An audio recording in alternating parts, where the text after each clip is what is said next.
बिस्मिल्लाहिर्रहमानिर्रहीम, अस्सलाम वालेकुम। मैं शाहिद सकलैन हूँ। आप मुझे मेरे यूट्यूब चैनल फेसबुक पेज पे देख रहे हैं। ईरान और अमेरिका का जो आपस की जंग है वो अब सदर ट्रंप के लिए गले की हड्डी बन गई है, इसमें कोई शक नहीं है।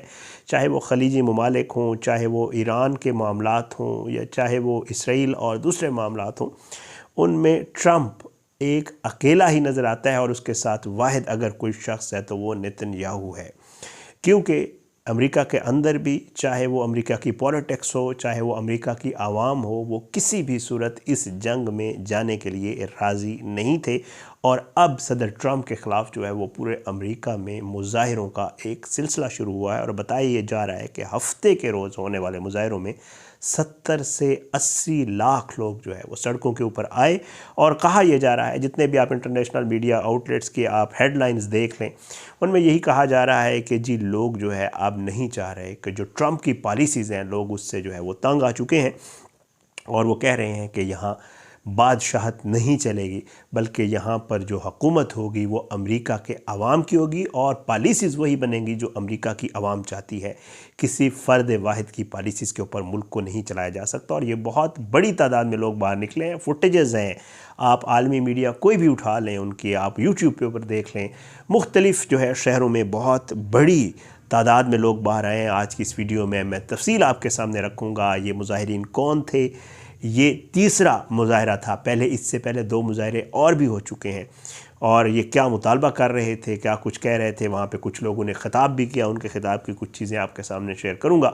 तो आपको अंदाज़ा होगा कि जो सदर ट्रंप इस जंग में गया, और वह जो आपको कन्फ्यूज़ सा नज़र आता है, कभी कहता है मुज़ाकरात कर रहा हूँ, कभी कहता है हम हमला कर देंगे, कभी कहता है ख़त्म कर दिया है, ईरान ख़त्म हो गया है, जंग में मतलब अजीब व गरीब किस्म की जो हरकतें कर रहा है। अंदाज़ा होगा आपको कि उसके ऊपर कितना बड़ा दबाव और कितना बड़ा प्रेशर है। बहरहाल जनाब, ये जो मामला है इसके ऊपर ज़रा मैं आपको तफसील बता देता हूँ कि ये मुज़ाहरे क्यों हुए और क्या सदर डोनाल्ड ट्रंप जो है वो एक मुतनाज़िया हुक्मरान बन चुके हैं। ये मुज़ाहरे जनाब नो किंग्स नामी तहरीक के तहत किए गए हैं, जो इस बात की अलामत है कि अमेरिका में कोई बादशाहत नहीं, ताकत सिर्फ अवाम के पास है। ये इस तहरीक का तीसरा बड़ा मरला है और इससे पहले भी लाखों अफराद इसमें शरीक हो चुके हैं। मुज़ाहिरीन का कहना था कि ट्रंप इंतज़ामिया की पॉलिसियाँ जमहूरियत के बुनियादी असूलों की नफ़ी हैं। ख़ास तौर पर 3 बड़े नुकात पर जो है वो गुस्सा देखा गया इन मुज़ाहिरों में। और उनमें सबसे पहला जो मकसद था, जो मामला था, वो था ईरान के साथ कशीदगी और इस जंग की जो तवालत है इसके ऊपर लोग बहुत गुस्से में थे। दूसरा, जो इसने सख्त इमिग्रेशन और क्रैकडाउन किया है उसके ऊपर भी इन मुज़ाहिरों में बातचीत देखी गई। और महंगाई और बढ़ती हुई जो आपकी जो ज़िंदगी गुजारने के जो चीज़ें हैं जो महंगी होती जा रही हैं उसके ऊपर भी इन मुज़ाहिरों में बात की गई। जनाब, ये जो मुज़ाहरे थे ये एक शहर तक महदूद नहीं रहे, जैसे मैं आपको पहले अर्ज़ कर चुका हूँ, बल्कि पूरे मुल्क जो है अमेरिका में ये फैले, जिसमें Washington DC, New York city, Los Angeles, अच्छा बोस्टन, ह्यूस्टन, नेशविल, अच्छा वाशिंगटन DC, और जो है बताया ये जाता है कि जो है लिंकन मेमोरियल और नेशनल मॉल जो है वो मुज़ाहिरीन से भर गए। इस हद तक बड़ी तादाद में जो है लोग आए। जबकि न्यूयॉर्क के जो टाइम स्क्वायर है वहाँ भी हज़ारों अफराद ने जो है मार्च किया, रैलीज़ की, यहाँ तक कि छोटे शहरों में भी आवाम जो है वो सड़कों के ऊपर निकल कर सामने आए। मुज़ाहिरीन के जो है मुतालबात बड़े वाज़े थे। बताया ये जाता है उस मीडिया में कि ट्रंप की पॉलिसियों को फ़ौरी ख़त्म किया जाए, इमिग्रेशन कवानीन में नरमी लाई जाए, जमहूरी अक़दार का तहफ़्फ़ुज़ किया जाए और हुकूमती अख्तियारात को महदूद किया जाए। मुज़ाहिरीन ने JD वैंस और दीगर हुकाम के ख़िलाफ़ भी नारे लगाए।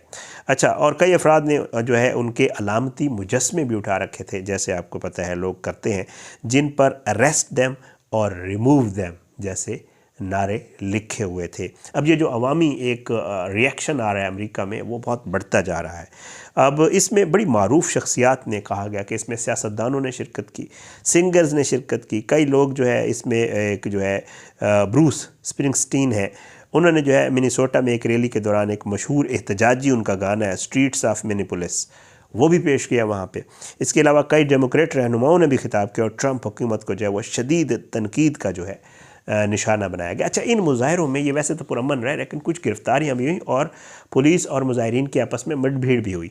जनाब, इसमें 2 अफराद को गिरफ़्तार किया गया लॉस एंजलिस में, और हालात कुछ मकामात पर कशीदा हुए। मुजाहिरीन ने वफाकी इमारात पर जो है अशरिया फेंकी, जैसे बॉटल्स वगैरह और ये चीज़ें थी, और पुलिस ने जो है नॉन लीथल फोर्स इस्तेमाल की, और डलस में भी मामूली झड़पें हुए और कई अफराद को हिरासत में लिया गया। अब ये मुजाहरे सिर्फ अमरीका तक महदूद नहीं थे, बल्कि ये मुजाहरे दुनिया भर में सामने आए। पेरिस में हुए, लंदन में हुए, लिस्बन में हुए, और यहाँ पर मुकीम जितने भी अमरीकी शहरें हैं उन्होंने ट्रंप के ख़िलाफ़ एहतजाज किया है। अब आप ख़ुद सोचें कि एक शख्स जो अपनी मर्ज़ी थोपना चाह रहा है पूरी दुनिया के ऊपर, उसके ख़िलाफ़ किस तरह के मुजाहरे जो है हुए। अब सदर ट्रंप का इसके ऊपर जनाब मौक़िफ़ आया है। ट्रंप ने इन मुजाहरों को संजीदा लेने से इनकार किया, जैसे उसकी नेचर है आपने देखा। वो कहता है कि मैं बादशाह नहीं हूँ, ये इक़दामात मुल्क को बचाने के लिए ज़रूरी हैं। जबकि वाइट हाउस ने जो है मुजाहिरीन को जो है वो ट्रंप रीअरेंजमेंट थेरापी जो है वो कहा है, करार दिया है। अच्छा, ये मुजाहरे जो है अमेरिका भर में किए गए। 70 लाख से ज़ायद लोग बताया जा रहा है इसमें शरीक हुए, और इसमें जो है मिनेसोटा में एक बहुत बड़ी रैली हुई, और अमेरिकी सेनेटर बर्नी सैंडर्स ने इसमें ख़िताब किया और शदीद तनकीद का निशाना बनाया। उसने कहा कि अमेरिकी अवाम से ईरान जंग के हवाले से झूठ बोला जा रहा है और इस जंग को फौरी तौर पर रोकना होगा। उनका कहना था कि ट्रंप ने इंतखाबात में वादा किया था कि वो जंगों पर अमेरिकी अवाम का टैक्स का पैसा ज़ाय नहीं करेंगे, मगर इसके बरक्स उन्होंने ईरान के ख़िलाफ़ जंग छेड़ दी। बर्नी सैंडर्स ने मज़ीद कहा कि ईरान जंग गैर आइनी है क्योंकि इसके लिए कांग्रेस से इजाज़त नहीं ली गई, जबकि इस तनाज़ा में अमेरिकी फ़ौजियों की हलाकतें और ज़ख्मी होने के वाक़यात भी सामने आ रहे हैं। और इसके अलावा जो है वज़ीर-ए-आज़म नेतन्याहू जो है इसराइली, उसको भी तनकीद का निशाना बनाया और उसे कहा कि अमेरिका और इसराइल ने मिलकर खित्ते में जंग को हवा दी है। उनका कहना था कि इस तनाज़ा के बहस लेबनान, मगरबी किनारे और दीगर इलाकों में भी इंसानी बहरान शिद्दत अख्तियार करता जा रहा है। मुजाहिरीन के दौरान हज़ारों अफराद ने एंड द वार और नो किंग्स के नारे भी लगाए, और जबकि कुछ मकामात पर इसराइली हुकूमत के ख़िलाफ़ भी शदीद जो है वो रद्द-ए-अमल बताया जा रहा है, देखने में आया। रूसी मीडिया ये बता रहा है कि तल अवीव में भी एहतजाजी मुज़ाहरा किया गया, जिसमें ख़वातीन और बुज़ुर्ग अफराद ने शिरकत की और ईरान जंग के ख़िलाफ़ आवाज़ उठाई इसराइल के अंदर तल अवीव में। और रिपोर्ट ये बता रहे हैं कि जी इतवार के रोज़ भी अमेरिका की मुख्तलिफ़ रियासतों में जो है 3200 एहतजाजी मुज़ाहरे जो है वो होने हैं, और मुंतज़मीन का दावा है कि ये अमेरिकी तारीख़ के सबसे बड़े एहतजाजी मुज़ाहरों से एक साबित हो रहे हैं। और ये बताया जा रहा है कि हफ़्ते के रोज़ जो मुज़ाहरे हुए हैं वो तकरीबन जो है वो 3000 के लगभग मुख्तलिफ़ मकामात के ऊपर ये मुज़ाहरे ट्रंप के ख़िलाफ़, उसकी पॉलिसीज़ के ख़िलाफ़, इस जंग के ख़िलाफ़ जो ईरान के ऊपर उसने जो की है उसके ख़िलाफ़ जो है ये हुआ। आप इस मामले के ऊपर वहाँ के जितने भी न्यूज़पेपर्स हैं, जितने भी वेबसाइट्स हैं, अगर आप उनको देख लें तो उन तमाम जो वहाँ पे तज्ज़ियाकार हैं, जो माहिरीन हैं, वो ये कह रहे हैं कि इतनी बड़ी तादाद में लोगों का जो है वो निकलना, इकट्ठे होना और फिर उसके बाद जो है बाहर आना, ये बड़ा गैर मामूली है और बड़ा हैरान कुन है। इससे पहले भी जो इस मामले के ऊपर मुज़ाहरे किए गए हैं उसमें भी एक बहुत बड़ी तादाद जो है वो ट्रंप के ख़िलाफ़ निकली थी, और बताया ये जा रहा है कि ट्रंप की जो अमेरिका के अंदर मकबूलियत है वो एकदम से नीचे आ रही है और नीचे आती जा रही है। उसमें एक बहुत बड़ा किरदार एप्स्टीन फाइल्स का भी है, और कहा यह जा रहा है कि आगे आने वाले जो मिड टर्म्स इलेक्शंस हैं वो बहुत ही अजीब व गरीब सूरत हाल पैदा करने जा रहे हैं। ट्रंप की जो सियासी ज़िंदगी है या जो उसकी ज़िंदगी का सियासी एक पहलू है उसमें ये सब कुछ चल रहा है अमेरिका में, और बाकी दुनियावी मामलात जो दुनिया में इस जंग को लेकर, इस कॉन्फ्लिक्ट को लेकर चल रहे हैं, वो अक्सर व बेशतर आप मुख्तलिफ़ ख़बरों में देखते रहते होंगे। कोशिश ये है इंशाअल्लाह इन मामलात के ऊपर भी आने वाले दिनों में आपसे ज़रूर बात होगी। इजाज़त दें इंशाअल्लाह, अगली वीडियो तक के लिए अपनी दुआ में याद रखिएगा। पाकिस्तान जिंदाबाद। अल्लाह हाफ़िज़।